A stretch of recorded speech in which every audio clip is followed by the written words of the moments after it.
बेटा बिगड़ जाए, पिता को चिंता होना स्वाभाविक है, पर समझाने के बाद भी नहीं मान रहा। देखो शास्त्र कहता है किसी भी व्यक्ति को 3 बार समझाना चाहिए। कितने बार? बोलो ना जोर से। वो 3 बार समझाने के बाद भी न समझे तो क्या करना चाहिए? बोलो ना। चौथे बार फिर समझाना चाहिए, और चौथी बार ना समझे तो 5वीं बार फिर समझाना चाहिए, और 5वीं बार ना समझे तो फिर अब नहीं समझाना चाहिए। पाथरा मूड़ी फोड़ ले, लेकिन बोला मत समझा। हाँ, क्यों? बोले महाराज अब उसको समझाओ मत, स्वयं समझ जाओ कि अब वो नहीं समझ सकता। जब जब लंकाधिपति रावण को भगवान शिव जी समझाने का प्रयास करते, तब तब लंका नरेश दशग्रीव रावण क्या करता? 10 सिर निकाल देता। गुरुदेव आपके 5 सिर, मेरे 10 सिर, 5 में आगे हैं, इसलिए ध्यान रखिए। सबने समझाया रावण को, भगवान शिव जी ने नहीं समझाया, क्योंकि जानते थे समझने वाला नहीं। अंत में क्या हुआ आप लोग जानते हैं। प्रेम से बोलना पड़ेगा और थोड़ा जोर से। इसलिए विशेष रूप से इस बात का ध्यान रखिए। पिताजी को समझाया भजन करिए। पिताजी समय बीता जा रहा है, कब भजन करेंगे? सत्संग में जब हम जाते हैं, याद रखिएगा, तो हमारा दुख समाप्त हो जाता है, और जब हम दुस्संग में रहते हैं तो हमारा दुख बढ़ जाता है। सत्संग हमारे कष्टों को, पीड़ाओं को कम कर देता है, इसलिए सत्संग करना चाहिए। अब तो महाराज देखते ही देखते आत्मदेव पंडित जी चल दिए वन में, खूब भगवान का भजन करने लगे। इधर इनकी पत्नी, बहुत ध्यान से सुनिए, धुंधली अकेले पड़ गए। अब धुंधकारी तो महाखल था ही। महाराज अपनी माता को मारने लगा, शराब पीकर, मदिरा पीकर। और ध्यान रखिए, संसार का सबसे बड़ा अगर कोई खराब चीज है तो उसका नाम है शराब। प्रेम से बोलना पड़ेगा। मैं बार बार कहा करता हूं, पीते थे जो शराब, शराब उनको पी गई। पीते थे जो शराब, शराब उनको पी गई। बर्बाद करने आई थी, बर्बाद कर गई। बेचने वालों के घर बन जाते हैं, वो पीने वालों के घर बिक जाते हैं महाराज। वो पीने वाला दुखी है कि नहीं वो तो पीने वाला जाने, पर जो पी रहा है उसके घर वालों को पूछो कि कितने सुखी हैं। सबसे ज्यादा दुख होता है। और वास्तविक में शराबबंदी होनी चाहिए, पर रिवेन्यू तो ज्यादा ही आता है इसमें से।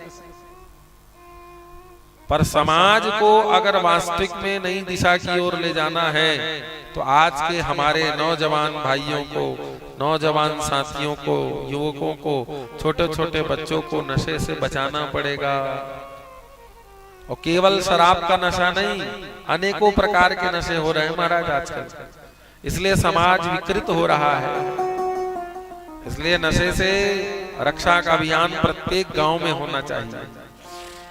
आप विरोध करिए, तभी तक नशा बेचा जा सकता है जब तक आप खरीद रहे हो। जिस दिन आपने खरीदना बंद कर दिया उस दिन नशा बिकना बंद हो जाएगा।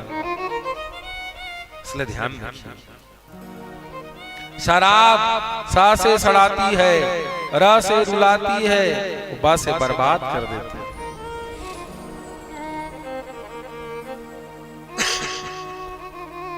अपनी माता जी को बहुत पीटने लगा धुंधकारी। देखो अब धुंधली को याद आ रहा है, हे भगवान मेरे पति ने कहा था लेकिन मैं नहीं मानी। परिणाम दुखी होकर रोने लगी। और जब रोने लगी तो परिणाम ये मिला महाराज कि अब करें क्या।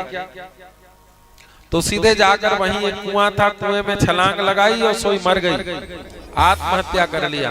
प्रेम से बोलना पड़ेगा और थोड़ा जोर से, आत्महत्या कर लिया। और जब आत्महत्या कर लिया तो महाभयंकर प्रेत योनि में चली गई। उधर गौकर्ण जी महाराज ने गया में पिंड इत्यादि करवाया, और जब गौकर्ण जी महाराज लौटकर घर आए तो देखा भाई की भी मृत्यु हो गई, पिताजी भी भगवान के धाम चले गए, माताजी भी नहीं, घर में कोई है नहीं। तो अंत में फिर हुआ क्या? बोले अंत में गौकर्ण जी महाराज घर में साफ सफाई करके सो गए, रात्रि का समय था। प्रेत योनि में पड़ा हुआ महाभयंकर प्रेत पिशाच योनि को प्राप्त हो गया। कौन? धुंधकारी। कभी भेड़ के रूप में, कभी हाथी के रूप में, कभी इंद्र के रूप में दर्शन देने लगा। जल लेकर मार कर जैसे ही फेंका हार के, सोई महाराज देखते ही देखते उस प्रेत के मुख से आवाज आई कि अहम भ्राता त्वदोयोस्मि धुंधकारी इति नामतः। भैया मैं आपका भाई हूं धुंधकारी, मैंने महान पाप किया जिसके कारण आज महान प्रेत योनि में पड़ा हूं। भैया मेरी रक्षा करिए। ऐसा कौन सा पाप कर दिया तुमने?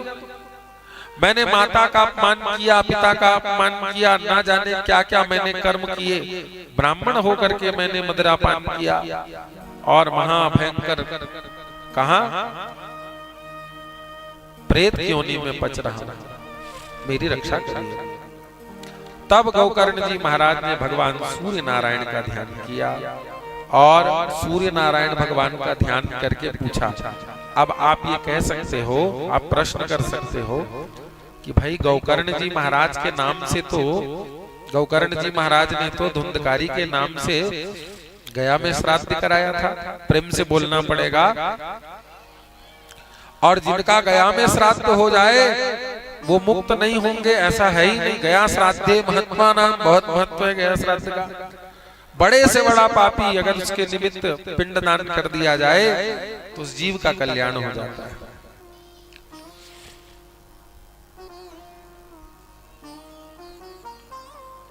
पर धुंधकारी ने कहा मेरा एक गया से नहीं भैया, 100 गया भी अगर आप मेरे लिए करोगे तो भी मैं मुक्त नहीं हो सकता। क्यों?